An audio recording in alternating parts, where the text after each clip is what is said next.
don't know why I didn't come. I left you by the house.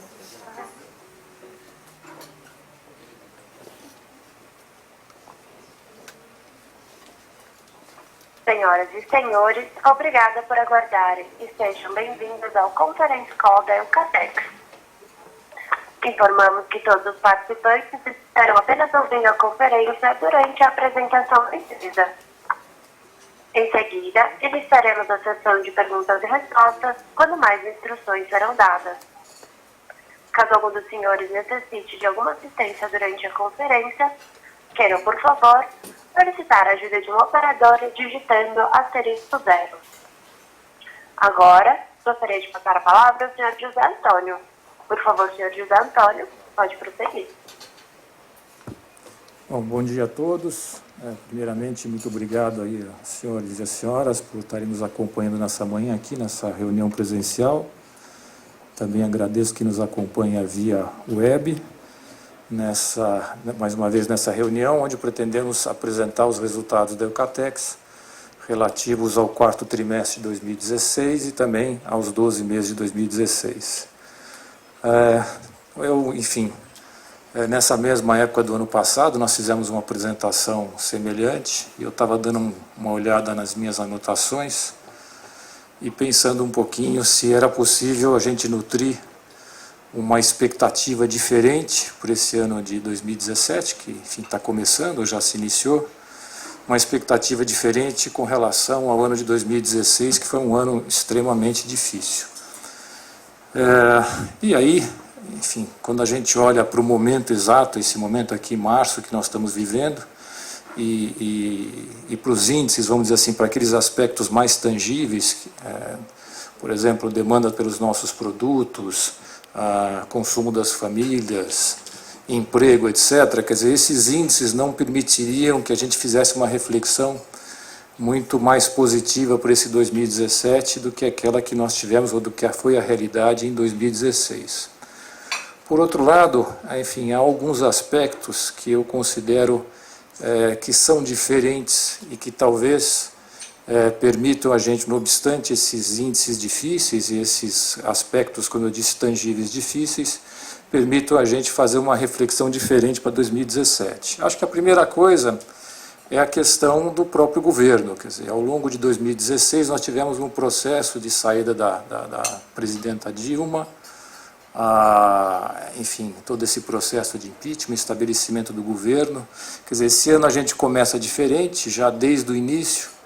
Se a gente não tem, vamos dizer assim, o governo dos sonhos, de todos nós, pelo menos a gente tem, ou principalmente, a gente tem uma equipe econômica, vamos dizer assim, de gente preparada, com um discurso alinhado aí às boas práticas de mercado, que certamente deverão reconduzir ao país em algum momento para uma trajetória de crescimento.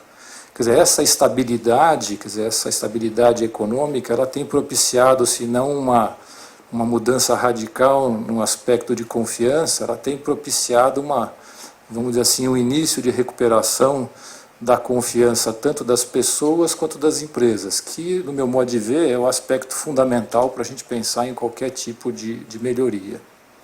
O segundo aspecto, para a gente ter uma visão mais positiva desse ano, é a questão da inflação. Quer dizer, nós tivemos aí uma redução bastante forte da inflação, uma conversão rápida dessa para a meta. Isso tem permitido um programa de redução de juros, e a gente sabe que isso é um aspecto muito importante na parte vamos dizer assim, do financiamento das empresas. Acho que mais de 90% das empresas têm seus empréstimos atrelados aí, ou boa parte deles atrelados ao CDI. Isso também influencia, vamos dizer assim, o chamado, serviço da dívida das famílias. Quer dizer, então, se a gente junta um ambiente econômico mais estável e uma melhoria da confiança, e essa questão dos juros, enfim, acho que nós estaríamos autorizados a pensar que as empresas devem voltar a investir e as famílias gradativamente a consumir, o que permite a gente pensar numa virada, num ano melhor para esse 17 com relação a 16. Além disso, é um aspecto pontual, mas talvez não menos importante, que é a questão do fundo de garantia, que é a liberação das contas inativas. as informações ou as contas que eu tive acesso, quer dizer, dão aí uma ideia de que isso pode ter uma influência em torno de 0,3 a 0,5 no PIB, o que é bastante importante. Bom, do aspecto Eucatex, nós vamos até comentar aí ao longo da apresentação, mas nós fizemos também vamos dizer assim, uma lição de casa importante, fizemos uma série de reestruturações internas, revisões de serviço, alterações de estrutura, tal forma que nós começamos esse ano com uma empresa mais enxuta, uma empresa mais leve, mais competitiva, e vamos poder mostrar isso ou comentar isso ao longo da nossa apresentação. Quer dizer, então, de um lado, a gente tem aí uma economia que parece dar sinais de melhora, e do outro, a gente tem uma empresa mais preparada, como eu disse, mais competitiva, mais enxuta. Então, isso permite, vamos dizer, uma expectativa mais positiva em relação a esse ano de 2017 do que aquela que nós tínhamos ou daquilo que aconteceu em 2016. Bom, vamos dar início à nossa apresentação. Normalmente nós começamos trazendo alguns destaques do período. Nós trazemos a questão, primeiro, da receita líquida. Nós tivemos uma pequena retração aí no último trimestre e uma estabilidade no ano. Com relação ao EBITDA, nós tivemos um crescimento de 1,9 nesse último trimestre em valor, mais uma redução de 5,5 quando a gente considera os 12 meses. O principal questão para essa redução de 5,5, eu acho que eu comentei ao longo das teleconferências dentro do ano. Em 2016 nós decidimos comprar um pouco de madeira no mercado. Quer dizer, a ideia era deixar a nossa floresta crescendo, vamos dizer assim, a nossa madeira engordando, e comprar uma madeira um pouco mais velha, um pouco mais pronta para consumo no mercado. Quer dizer, isso acaba influenciando o EBITDA, porque normalmente, o procedimento contábil, quando a gente consome a madeira própria nossa, é que exaustão, ou seja, o custo que foi incorrido para a confecção das florestas, ele volte para efeito do cálculo do EBITDA. Quando a gente compra madeira de mercado, evidentemente não há esse retorno, então está aí, no meu modo de ver, do ponto de vista prático, a principal diferença, ou a principal causa da gente ter essa queda de EBITDA no ano. Bom, no que diz respeito a percentuais, a gente tem um aumento do EBITDA no último TRI e uma redução, por essa mesma razão, da madeira que eu acabei de comentar, no ano. O nosso lucro líquido tem uma melhora substancial, tanto no último trimestre quanto no ano, com percentuais bastante significativos de melhora. A notícia continua boa, a questão das exportações, estamos ainda empenhados, apesar do recuo importante aí na taxa de câmbio, mas continuamos bastante empenhados no crescimento das exportações, isso tem ocorrido, 51,3 no trimestre e 17,6 na receita, um crescimento também importante no ano. Isso é de uma importância muito grande, nós vamos olhar um pouquinho mais adiante, nós vamos ver que o cenário brasileiro de painéis é um cenário de excesso de oferta, então mais do que nunca, não só a Eucatex, mas também os nossos competidores, quer dizer, investimos bastante na exportação, é muito relevante para a gente regular um pouco da oferta no mercado interno. Bom, para quem já conhece a empresa, essa é uma informação relativamente redundante, mas para quem está nos acompanhando hoje pela primeira vez, então alguns dados da Eucatex. É uma empresa que foi fundada em 1951, temos aí já 66 anos, atuamos no segmento da indústria moveleira, na revenda madeireira, que no fundo vamos dizer assim, acaba servindo ao pequeno marceneiro, quer dizer, a pequena indústria também de móveis, né? Atuamos no setor da construção civil e temos uma atividade importante que é da exportação. Para essa atividade da exportação, o que é muito importante também é essa existência da subsidiária que nós temos em Atlanta, nos Estados Unidos. Isso combinado à forma como nós atuamos no mercado americano, que nós temos diversos armazéns, vamos dizer assim, alugados lá, e fazemos estoque dos nossos produtos em solo americano, fazendo com que a gente tenha uma atuação muito menos de um importador, exportador e muito mais de um fornecedor local. que tem permitido que a gente tenha tido bastante sucesso no mercado americano, já que a gente tem uma qualidade de serviço muito boa. Temos 79 fazendas de eucalipto, são todas no estado de São Paulo, algumas são próprias, outras são arrendadas, mas enfim, de qualquer jeito, é um volume expressivo de florestas. Terminamos esse período com 2.486 colaboradores. Aqui embaixo tem as nossas plantas, são um total de 5. 4 delas ficam no estado de São Paulo, quer dizer, a primeira é a nossa planta de Salto, é a primeira planta da empresa, ela produz um tipo de chapa que só nós e a Duratex temos no Brasil, é uma chapa, enfim, apesar de um processo antigo bastante interessante, porque talvez alguns dos senhores estejam mais familiarizados com o setor, sabem aí da importância que tem a resina para alguns tipos de painéis. É muito representativa em termos de custo. A chapa de fibra ela não tem resina, então apesar de um processo antigo, ele ainda é bastante competitivo.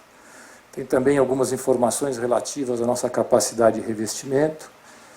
Depois temos a planta também que fica em Salto de HDF e MDF, é a planta mais recente da companhia, começamos a operar por volta de 2011, temos uma capacidade de 275 mil cúbicos e uma capacidade de revestimento de produtos brilhantes também importante.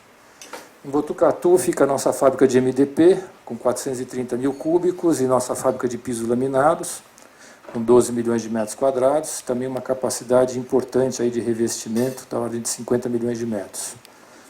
Depois, fora desse circuito de empresas de base florestal, nós temos nossas 2 fábricas de tintas. A primeira e a maior fica em Salto, com uma capacidade de 36 milhões de galões. E há algum tempo, enfim, a questão de uns 3 anos, nós inauguramos uma fábrica no Nordeste, uma fábrica mais modesta do ponto de vista de tamanho, mas bastante importante. Lá nós fazemos produtos, vamos dizer assim, que tem um componente maior de água ou que tem um valor agregado menor. Então foi muito mais um movimento de logística, de nós estarmos produzindo mais próximo do mercado consumidor aqueles produtos que têm menor valor agregado e que sofrem mais com o transporte. E finalmente aí o nosso viveiro, onde nós produzimos todas as mudas que nós consumimos no processo de plantio. Ali também nós temos um setor de pesquisa e desenvolvimento de clones. Hoje toda a nossa floresta é clonada. Nós não temos mais nenhum plantio de semente.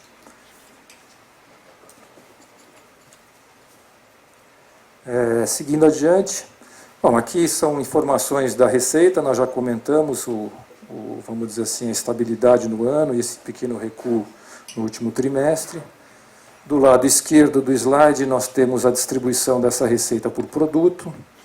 Enfim, aí com relação a anos anteriores, ou períodos anteriores, não tem grande novidade. A maior concentração nossa está no segmento da madeira, são a parte de base florestal, mas também a gente demonstra o segmento de tintas, que é bastante importante, tem sido bastante relevante, aí com 23% do faturamento. Do lado direito, a gente tem a distribuição dessa receita por segmento. Daí, talvez, a novidade que a gente gostaria de destacar é a questão da exportação, que passou a representar, nesse período, 15% das receitas da companhia. Até nesse sentido, nós fizemos um slide mostrando aí um retrospecto dessa receita com exportações de 2013 para cá. A gente percebe que o grande salto, por assim dizer, das exportações ocorreu de 2014 para 2015, de 15 para 16. Não é por mera coincidência que, enfim, foram os anos mais difíceis, ou têm sido os anos mais difíceis de mercado interno, e a gente tem mais do que nunca apelado para a busca de outros mercados, para a busca do mercado externo. Do lado direito, a gente tem a participação dessas exportações nas nossas receitas, e aí o comportamento é bastante parecido. Saímos de um patamar em torno de 8% e terminamos esse ano com 15%. A nossa ideia, e se, enfim, algum de vocês tiver a oportunidade de ter nos acompanhado ao longo desse ano, a nossa ideia é estar terminando esse ano com um patamar maior. Nós tínhamos uma expectativa em torno de 20%. Enfim, com esse recuo do câmbio, alguns dos projetos que nós tínhamos, nós estamos segurando um pouco. Esse número de 15 é bem consistente, acho que é um número que ainda dá para crescer, mas, enfim, o crescimento foi um pouquinho mais lento do que aquele que a gente imaginava, ou aquilo que a gente anunciou ao longo do ano. No próximo 2 slides, nós vamos trazer algumas informações do mercado como um todo, informações muito simples, mas mais para contextualizar a situação dos mercados que a gente atua. A primeira, a parte de materiais de construção, aqui é o índice da Associação Brasileira da Indústria de Materiais de Construção, a Abramate. Quer dizer, a gente vê que o cenário é bem complicado, quer dizer, já desde 2013, né, quer dizer, já pegando 2014, é um cenário de quedas significativas, né, 6% em 2014, quase 13% em 2015 e agora quase 12% em 2016. Isso aí dá um acumulado de quase 30% de queda nesse índice, que é algo extremamente representativo, quer dizer, mostrando de fato a dificuldade com que, enfim, o setor vem trabalhando. Mais adiante, aqui é o setor de painéis. Aqui também, enfim, a gente está mostrando, quer dizer, o que está acontecendo nesse setor. É um setor que, obviamente, como todos os outros, enfrenta uma dificuldade de cenário econômico, quer dizer, mas, vamos dizer assim, adicionalmente a essa dificuldade que esses setores têm enfrentado, os setores de forma geral da economia brasileira têm enfrentado, nós, particularmente no setor de madeiras, temos uma situação mais complexa, quer dizer, se é que é possível, mas enfim, que é o fato da gente ter a capacidade desse setor, se a gente tomar aqui, são os últimos 5 anos, crescendo a uma taxa média de 7,3%, quer dizer, um acréscimo de em torno de 7,3% de novas capacidades todo ano, enquanto que a produção está crescendo a um ritmo de 2%. Quer dizer, isso tem feito que aconteça uma ociosidade, quer dizer, se a gente comparar aqui os índices, esses índices em verde aqui, essas barras em verde, significam ocupação da capacidade, e a gente percebe que há uma ociosidade grande, principalmente nos últimos 2 anos. Isso traz especificamente para esse setor um desafio adicional. Quer dizer, as empresas que compõem esse setor são empresas que são projetadas para funcionar 24 horas por dia, 7 dias por semana. Então, é bastante complexo gerir uma ocupação como essa. Então, isso é mais para contextualizar os desafios, e aí a gente agora, vamos dizer assim, vai posicionar ou vai mostrar o que aconteceu com a Ecatex dentro desse cenário complexo. Bom, começando com o segmento de madeira. Esse segmento compreende esses produtos que estão nesse gráfico de pizza à direita, quer dizer, os painéis de MDP, os painéis de THDF e MDF. Aqui dentro dessa estatística de 32% também tem portas e painéis, que nós não destacamos, mas são produtos que nós fazemos a partir dos painéis de HDF, portas para construção civil e divisórias, então está aqui dentro as receitas. Temos chapas de fibra e temos também pisos laminados. O que poderíamos destacar aqui, eu tenho aqui nas minhas anotações, o crescimento de pisos laminados. Nesse mesmo período do ano passado, eles representavam em torno de 16% da receita, agora passaram para 19%. Isso é fruto, enfim, de conquista de market share, que é importante, da marca Eucaflora, uma marca bastante forte. E nos painéis de HDF, o ano passado nós estávamos em torno de 28% da receita, e esse ano passamos para 32%. Isso é fruto do crescimento das exportações. Do lado esquerdo, na tabela, nós temos informações da receita. Tanto no trimestre quanto no ano, a gente tem uma queda de 4,3% e 3,5%. Essas quedas estão, vamos dizer assim, relativamente alinhadas com os números, vamos dizer assim, de volume, que estão na parte de baixo, nos gráficos em barra. A principal explicação, quer dizer, ou seja, então, na medida que você tem receita alinhada com volume, a gente não teve variações de preço significativas no segmento de madeira. O que a gente pode, enfim, reputar para explicar principalmente essas quedas de volume, primeiro, enfim, na nossa planta de Salto, numa das linhas de produção de chapa de fibra, nós decidimos parar durante os finais de semana, fazer um regime de turno diferenciado, e também para buscar um índice de qualidade maior. Hoje a gente tem um aproveitamento, depois é uma questão um pouco técnica, mas enfim, a gente tem um aproveitamento do colchão um pouco menor. Quer dizer, de um lado a gente perde um pouco de produção, mas de outro lado a gente ganha bastante em qualidade. E outro aspecto que explica um pouco dessa queda foi uma parada um pouco mais longa para manutenção na fábrica de MDP, e também o crescimento relativo de pisos dentro da fábrica de Botucatu. Quer dizer, a mesma prensa que faz o MDP faz o substrato para piso. Quando nós produzimos piso, no dia em que produzimos piso, nos dias em que produzimos pisos, nós acabamos produzindo um volume menor de metros cúbicos. Só que o metro cúbico de piso vale aí em torno de 3 vezes o metro cúbico de MDP. Então, aquilo que a gente perde, ou eventualmente perde em termos de produção, a gente ganha muito em termos de faturamento, né? Bom, seguindo adiante, agora, aí um pouco da informação relativa à utilização de capacidade das diversas linhas. Eu tenho aqui anotado os números do ano passado. Então, na chapa de fibra ficamos com 74, no ano passado nós estamos com 83. Aí é essa questão que eu comentei, do regime de turno diferenciado e da questão do aproveitamento do colchão. A de MDF trabalhou no mesmo ritmo, a de MDP e piso nós estamos com 93 no ano passado, aqui nós estamos com 90, esse é fruto da parada que eu comentei, e a linha de piso está mais ou menos no mesmo patamar. Na parte de baixo, nós temos aí, mais informativo, para eventual construção de modelos, nós temos a decomposição dos nossos custos.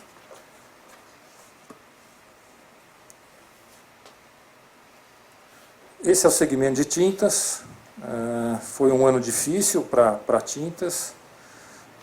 Se a gente olhar nessa tabela aqui do lado direito, a gente percebe, quer dizer, foi difícil para nós, foi difícil para o mercado, nós acabamos nos saindo melhor que o mercado, porque se a gente olhar aqui na primeira coluna dessa tabela do lado direito, a gente vê que enquanto o mercado cai 0,1 no trimestre, a gente sobe 0,3 em volume, enquanto o mercado, esses dados são da Abrafat, que é a Associação Brasileira dos Fabricantes de Tinta, enquanto o mercado cai 5,7, nós subimos, nós só caímos 3,7. E aí, da mesma forma que fizemos a analogia para fazer uma reflexão sobre preço entre volume, e agora olhando a tabela do lado esquerdo, e entre receita, a gente percebe que aqui no segmento de tintas há um ganho de preço, na medida em que a receita ela sobe, por exemplo, no trimestre subiu 4,1 contra 0,3 somente de crescimento de volume, no ano ela cresce 2,5, mas nosso volume cai 3,7. Então há um ganho de preços em tintas, que a gente vai ver um pouco mais adiante, ajudou a gente a registrar margens melhores nesse trimestre. A questão de capacidade instalada, estamos em 57, quer dizer, se a gente fizer uma analogia, o que nós mostramos lá, pelo menos do setor, a 64, isso poderia suscitar uma preocupação, mas, enfim, essa fábrica de tintas é uma fábrica que, diferentemente das de madeira, que foram concebidas para uma operação 24 horas por dia, essa é uma fábrica que a gente consegue facilmente parar e recomeçar sem nenhum tipo de dificuldade, sem nenhum prejuízo. Então, os 57%, evidentemente, quanto mais capacidade ocupada, melhor, mas os 57% ele não preocupa. Do lado esquerdo, a gente tem também, como a gente fez na madeira, a distribuição dos custos, no intuito aí de ajudar na confecção de algum tipo de modelo. Bom, aqui é um resumo dos nossos resultados. Alguns desses dados nós já comentamos. A receita líquida nossa, como nós falamos, ela tem uma pequena retração no trimestre e uma estabilidade no ano. Quando a gente passa para a linha de margem bruta, a gente percebe aí uma melhoria interessante na margem bruta no último TRI, são 3,3 pontos percentuais de ganho. E aí, se a gente pensar, se nós acabamos de passar pelo segmento de tinta, a gente percebe uma melhoria de preço, né? Então nós temos mais preços e, enfim, uma gestão de custo mais adequada que permitiu esse ganho de margem.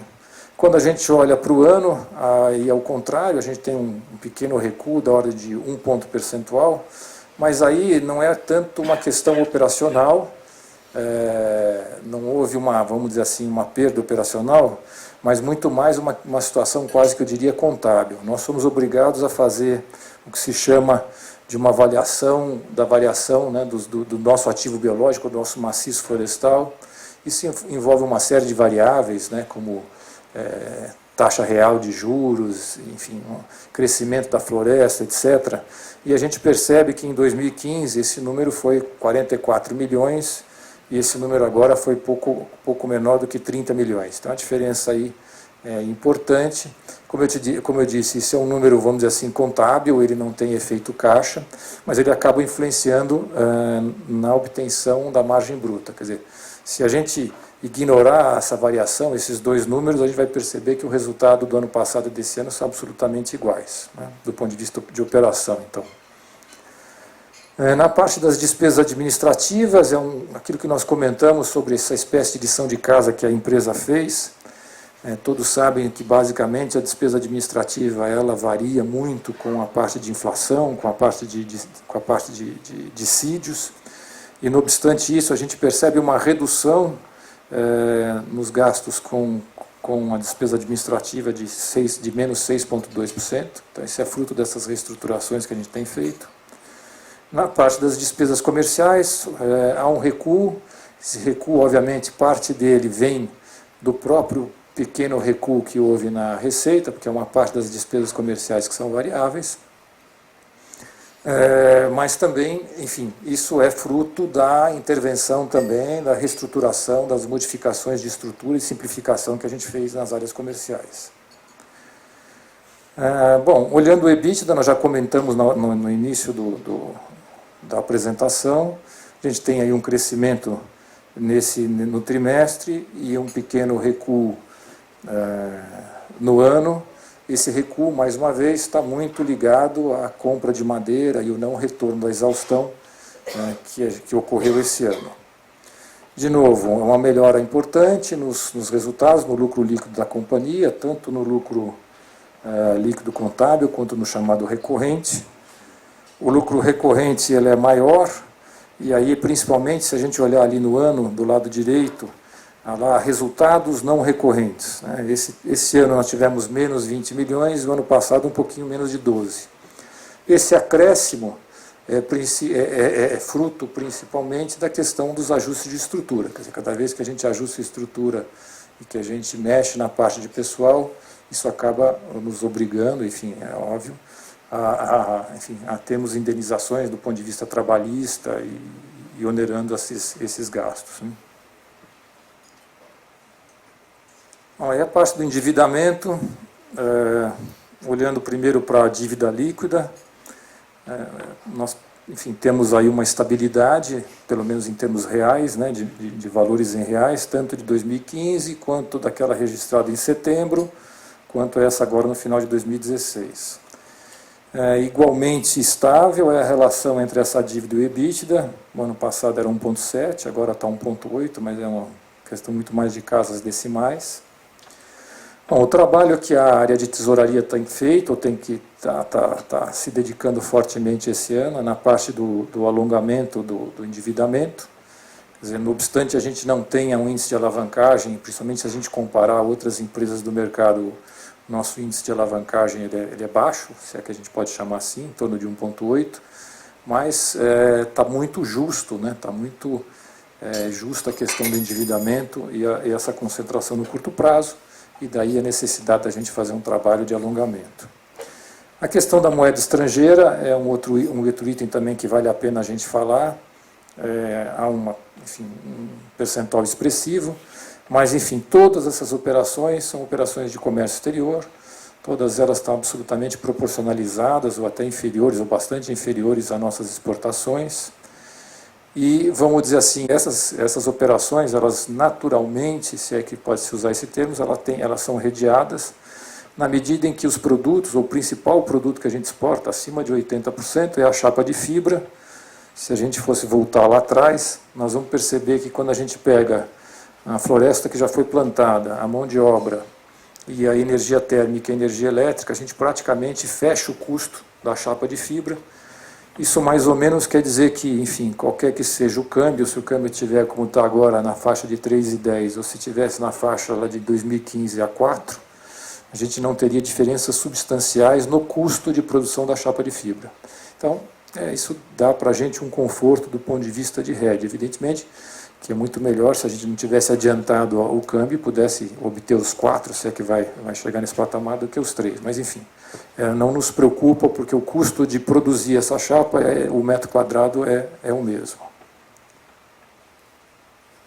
Bom, na parte de investimentos, esse ano eu acabei não trazendo, mas enfim, o ano de 2016 nós fechamos em torno de 90 e poucos milhões de reais.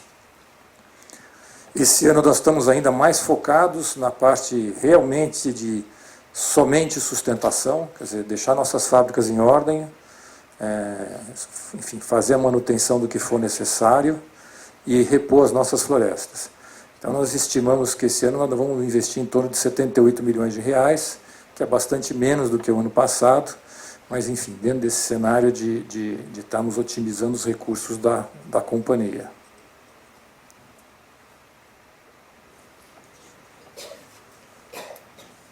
Bom, esse slide, enfim, como os outros, mas enfim, tem um caráter informativo, não tem muitas conclusões que a gente possa tirar dele, mas enfim, mas é bastante importante. Nós vimos lá atrás que um percentual significativo, a maioria da receita da empresa advém das indústrias de base florestal, então é importante conhecer um pouco desses números. Como eu mencionei, nós temos 79 fazendas, são 46 mil hectares, todas elas no estado de São Paulo. Do lado direito, essa tabelinha dá o raio médio de abastecimento para as fábricas. A gente tem as florestas mais próximas de Botucatu, mais distantes de Salto. Por outro lado, nós temos Salto mais próximo dos grandes centros de consumo, do porto, mas um pouco mais distante das florestas. Na parte inferior do lado esquerdo, nós temos aí o programa de plantio. Esse ano cumprimos aí quase 6 mil hectares. A gente percebe que a partir de 2013 as barras que eram uniformes tinham uma cor só, elas passaram a ter duas cores. Uma parte disso, a parte mais clara, é o que a gente chama de manejo, que nós começamos a fazer a partir de 2014, e a parte mais escura são florestas novas plantadas. Então, quando a gente entra cortando uma floresta, nós temos duas alternativas. Ou a gente deixa esse eucalipto rebrotar, coisa que nós não fazíamos até 2013, ou a gente erradica esse toco e faz uma nova floresta. Nós percebemos que, dependendo da área, do clima, do tipo de clone, há uma relação interessante entre, eventualmente, alguma perda que possa se ter de produção, mas o custo de não ter que se fazer nova floresta. Então, não só nós, como várias empresas do ramo florestal, passaram a ter essa prática de condução em vez do replantio. Do lado direito, a gente tem a informação, a gente sempre traz aí do nosso processo de reciclagem. A gente tem crescido bastante nessa área. Isso aí é uma coleta que nós fazemos de resíduos de madeira ao redor da fábrica de Salto. E a gente sabe que lá a energia térmica é muito importante, se a gente for olhar lá a composição de custo. E hoje a gente faz toda essa energia térmica com material reciclado, sem comprar cavaco de ninguém e sem pegar nenhum tipo de floresta nossa plantada para essa finalidade. Bom, esse é o nosso último slide. Aí é um pouco... Esse slide foi o slide que nós mostramos o ano passado. Nós terminamos a nossa apresentação com esse slide, estamos terminando essa da mesma forma. Quer dizer, isso foi o que nós nos propusemos nesse mesmo período a fazer em 2016. Quer dizer, foco absoluto nas exportações, quer dizer, mexemos no nosso parque fabril, nos adequamos para trabalhar fortemente nas exportações, procuramos enxugar nosso portfólio, trabalhando na questão do manejo florestal, esse comentário que eu fiz sobre a questão da recondução de florestas em detrimento de florestas novas, porque isso significa menos gastos. Focamos absolutamente na parte de manutenção, e fizemos um trabalho de revisão de custos, serviços e estrutura que a gente pôde perceber um pouco aí, talvez mais nitidamente, nas questões de despesa administrativa e, obviamente, também dentro do próprio custo. A gente percebe que os aumentos de preço não foram tão significativos, mas nós conseguimos aí um ganho de margem. Então, eu diria que a gente cumpriu boa parte daquilo que a gente se propôs em 2016, e isso fez com que a gente chegasse agora em 2017, como eu disse, com uma empresa mais leve, mais enxuta, mais competitiva, que eu, sinceramente, acho que a gente tem alguns elementos para assim pensar, que espero que vai encontrar um mercado mais favorável, um cenário mais favorável para esse 2017, se não assim de uma forma espetacular, mas pelo menos a gente sente que de fato a curva fletiu, os discursos estão menos pessimistas. Eu tenho até aqui, deixa eu ver se eu vou achar agora, que eu pus aqui na minha sequência, mas, por exemplo, esse ano eu tenho as informações aqui da BIPA, né? Perdão, do IBAR. que é a associação que congrega todas as empresas que produzem painéis no Brasil. Nós estamos esse ano com uma variação positiva em relação ao ano passado, tomando janeiro e fevereiro, de 11%. Então é bastante interessante, mais ainda quando a gente pensa que boa parte dessa variação veio do mercado interno. O mercado interno esse ano está crescendo 8% em relação ao ano passado, nesse período agora de janeiro e fevereiro. Quer dizer, então, eu acho assim que se as expectativas não são espetaculares, elas pelo menos de forma responsável, elas são melhores do que aquelas que nós tínhamos no ano passado, e acho que como empresa nós estamos melhor preparados. Então era isso, e enfim, fico à disposição para eventualmente alguma questão que os senhores tiverem. Obrigado.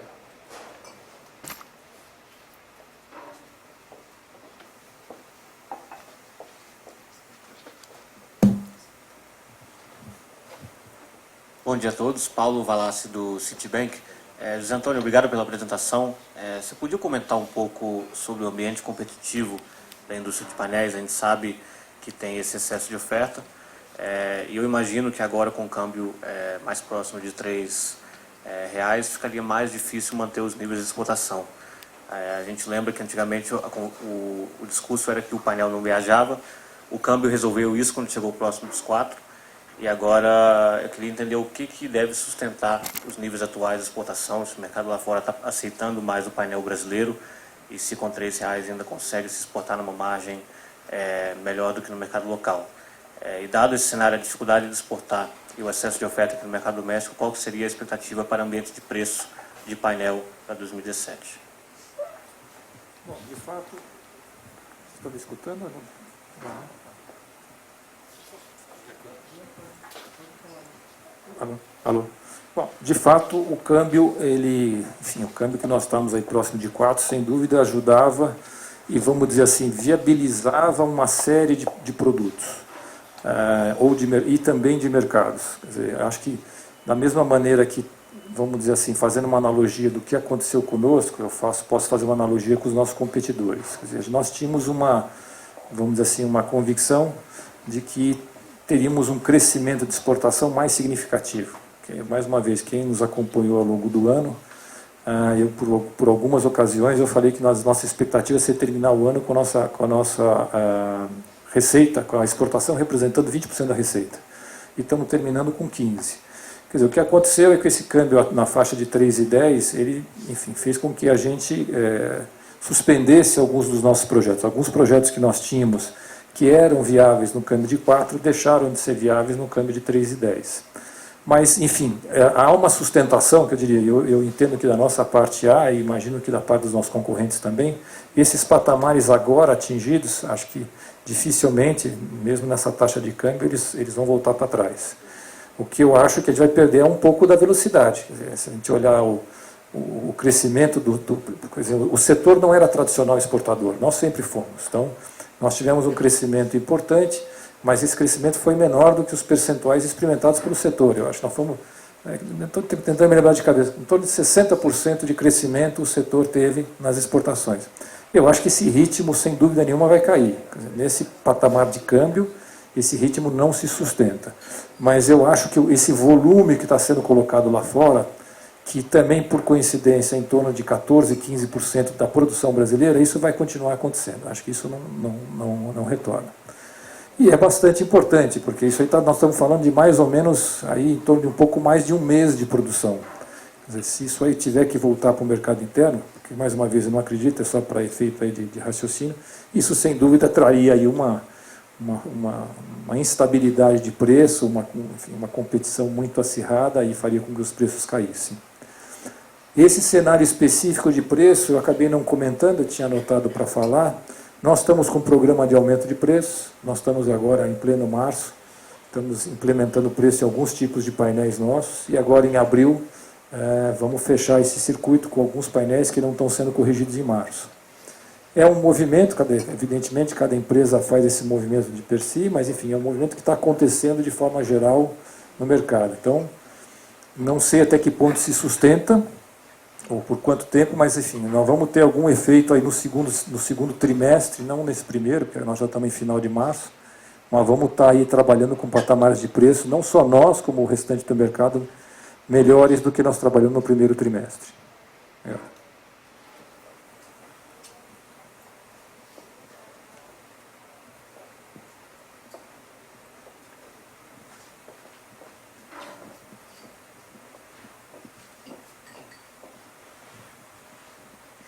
Bom dia, eu sou a Sandra da Coin Valores. Eu gostaria de saber, toda essa reestruturação que vocês fizeram, ainda tem mais para cair a parte, para reduzir mais a parte de custos e despesas?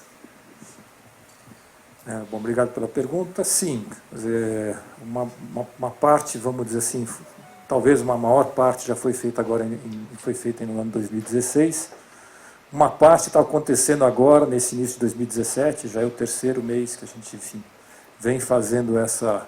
Quer dizer, no fundo, era talvez, vamos dizer assim, até do ponto de vista de ambiente, melhor ter feito isso de uma maneira única ou de uma vez só, mas, como eu disse, isso tem uma implicação de custos, quer dizer, na verdade, isso tem um custo, e a gente tem, enfim, acabou optando por um conservadorismo do ponto de vista de caixa, fazer isso de maneira paulatina. Quer dizer, isso continua aí nos primeiros 2 meses, 3 meses do ano, e vai continuar aí pelo menos até o final do primeiro semestre, quando a gente espera aí ter concluído toda essa reestruturação diária. Obrigado. Isso traz, quer dizer, do ponto de vista de margem, vamos dizer assim, nós não temos mais modificações. Vamos dizer, quando a gente olha lá, vamos lá para cima um pouco na parte de margem. Não há grandes alterações. Alguma mexida ainda na fábrica de salto, mas não há grandes alterações. Nós vamos ter talvez um reflexo maior nas chamadas despesas administrativas e comerciais.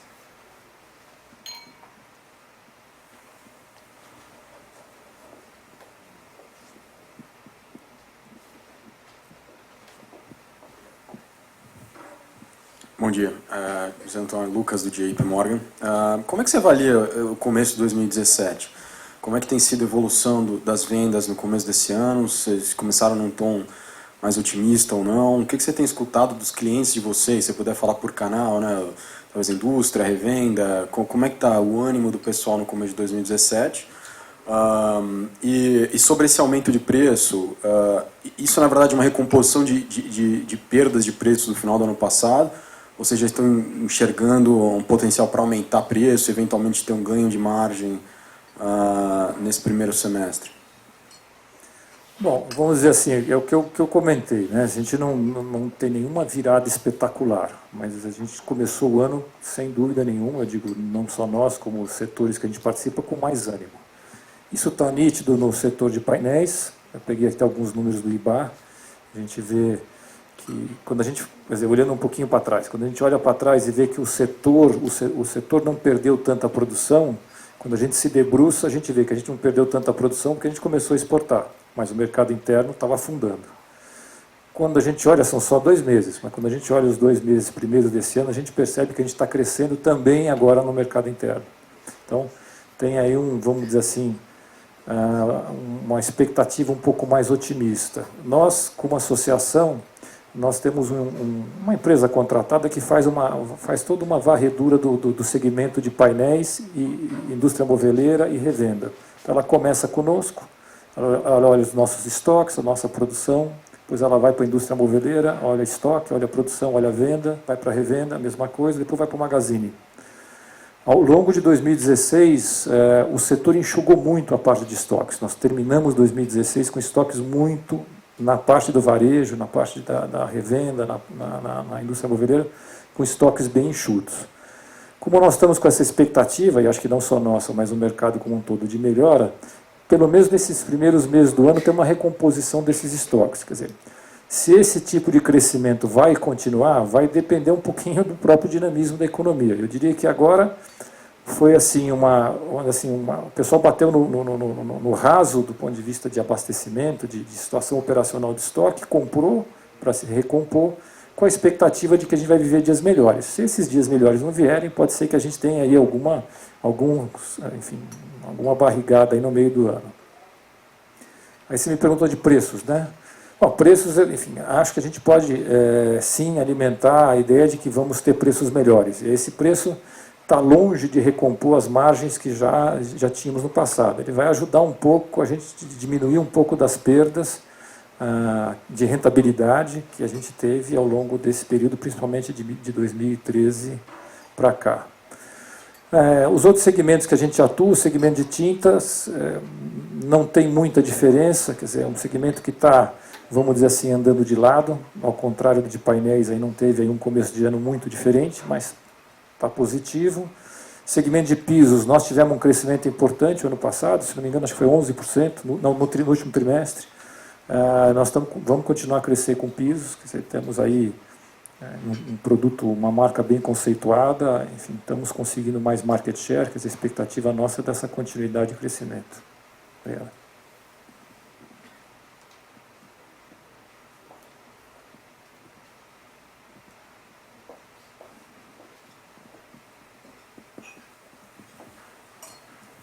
Mais uma pergunta.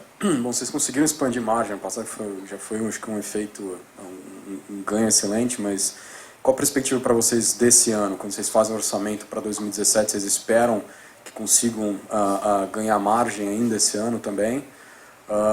Vocês acham que vai ter uma evolução gradual de margens ao longo de 2017 ou não? Foi mais ou menos assim que nós construímos o nosso orçamento. Eu não tenho exatamente o percentual, mas nós temos aí, última linha, EBITDA, uma expectativa, não sei se Sérgio tem mais de cabeça percentualmente falando, mas uma expectativa de um EBITDA superior a esse que nós fizemos agora em 2016, no aspecto de quantidade de reais e percentual. E, de fato, a gente espera, quer dizer, essa é a expectativa, de uma melhora, quer dizer, como eu disse, uma melhora gradual do ambiente ao longo de 2017. Que vai propiciando, então, resultados melhores, nada espetacular, mas melhores ao longo do ano.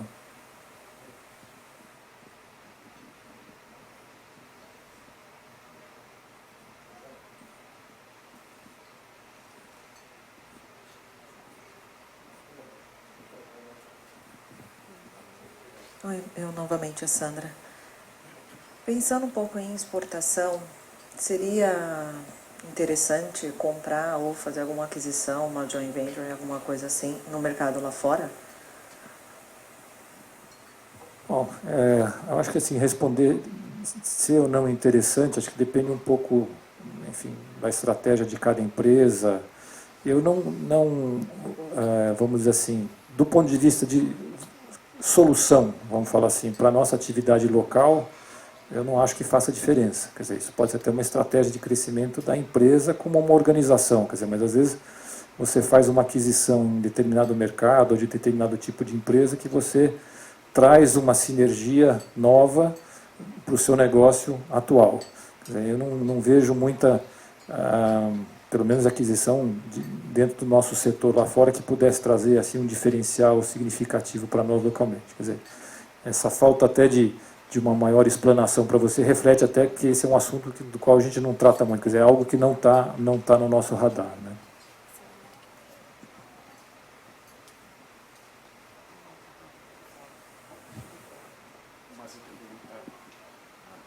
Mais outra pergunta. Eu acho que os investidores estão olhando para esse setor, né, de eventualmente bens duráveis ou materiais de construção, então, na verdade, já pensando em 2018, 2019, né, dado que esse ano ainda vai ser um ano de... Enfim, está todo mundo muito alinhado, né, uma melhoria gradual de volumes, algo muito lento ainda, enfim, então acho que está todo mundo tentando entender qual que é o normalizado, o novo normal que essa indústria pode chegar. Eu sei que é um exercício um pouco de futurologia, depende de muitos fatores, mas talvez tentando trazer a discussão mais para o setor de painéis, sobre oferta e demanda, imaginando um cenário mais otimista, em que a demanda volte a crescer, enfim, um PIB mais forte em 2018, enfim, 2019. A minha preocupação é que ainda existe muita capacidade ociosa, né, a se preencher. Existem até alguns projetos novos a entrar no mercado, enfim, a gente não sabe exatamente quais deles que vêm, quando que vêm, mas enfim, parece que tem até talvez 3 novos projetos. E algumas plantas que pararam a operação, algumas linhas que pararam a operação no ano passado, que eu queria entender de vocês que, assim, na verdade o que eu quero entender é o cenário de oferta e demanda, como é que vocês acham que se comportaria o mercado num cenário mais forte? Tem demanda que parou, aliás, produção que parou, que poderia voltar a operar num cenário de demanda melhor, e vocês acham possível ter mais competição de novos players, novas plantas nos próximos, digamos, 2, 3 anos? Então, você tem, quer dizer, o que tem de mais significativo do ponto de vista de plantas que estão paradas, são prontas e paradas, é as duas plantas da Duratex e da Petininga. São plantas muito boas, são plantas novas que estão paradas, são um volume muito expressivo. Difícil um pouco fazer qualquer tipo de assim, pensamento em relação à estratégia que eles têm. Com relação a novas plantas, há algumas que estão por vir, quer dizer, há uma planta no Mato Grosso, uma planta de MDF, entende-se que é uma realidade, enfim, é um grupo que já tem floresta plantada e está aí, talvez para meados de 2018, acho eu, talvez final de 2018, para dar início à operação. É uma planta aí, acho que em torno de uns 40 mil cúbicos. Se tem notícia também de uma planta no norte, ali da Floraplac, que já opera, é uma planta nova, de MDF também dessa ordem. Esse é um mercado que está um pouco mais isolado, vamos falar assim, dos grandes consumos aqui do Centro-Sul. Então, enfim, a gente continua tendo um cenário de oferta que preocupa. Quer dizer, não tem nada que a gente possa imaginar, quer dizer, alguns mais otimistas, alguns nem tanto, mas quer dizer, dificilmente você pode imaginar um cenário de crescimento de demanda que pudesse estar absorvendo esse volume, principalmente esse volume da Duratex, que tá, vamos dizer assim, que está desativado, que pudesse absorver esse volume. O que eu acho que acontece é que, enfim, de um lado, não, talvez de maneira um pouco mais lenta, mas a gente continua com esse crescimento de exportação, e do outro, eu acho que o mercado tem criado mecanismos e tem aprendido a trabalhar dentro desse cenário desafiador de excesso de oferta, e tem entendido, quer dizer, que não adianta também a gente, enfim, querer colocar toda a produção no mercado, porque isso acaba redundando em preços muito menores, quer dizer, o mercado ele não é elástico, quer dizer, infelizmente, talvez se a gente pegar, por exemplo, o mercado de automóveis seja muito elástico, se você tirar 15, 20% do preço de um carro, acho que você começa a vender bem mais, mas se você tirar 15% do preço do painel, isso na ponta vai fazer pouca diferença, não vai mudar o mercado, e 15%, por exemplo, só para usar os 15% no resultado das empresas é desastroso. Então, eu acho que isso está bem assimilado por todas aí as empresas do setor, depois de tantos anos aí de dificuldade. Então, eu não vejo, mesmo num cenário que que a demanda não nos ajude tanto, eu não vejo uma deterioração de preço, mesmo num cenário adverso.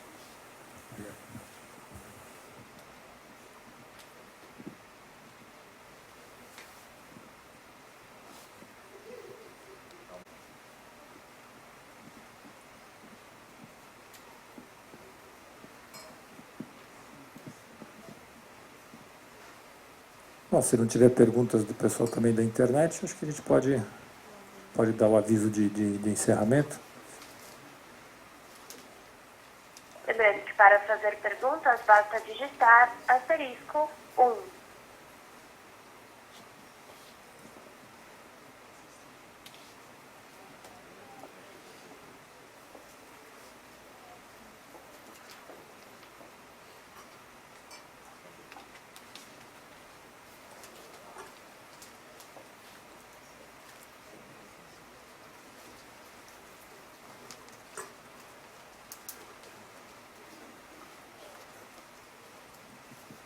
Bom, então não tendo mais perguntas, eu mais uma vez agradeço a presença de todos, muito obrigado. Obrigado também por quem nos acompanhou através da web. Enfim, tem aí, acho que não está, mas enfim, acho que no final da apresentação de vocês tem o nome aí do time de RI, enfim, nós estamos sempre à disposição para qualquer dúvida, qualquer questão adicional. Muito obrigado e um bom dia a todos.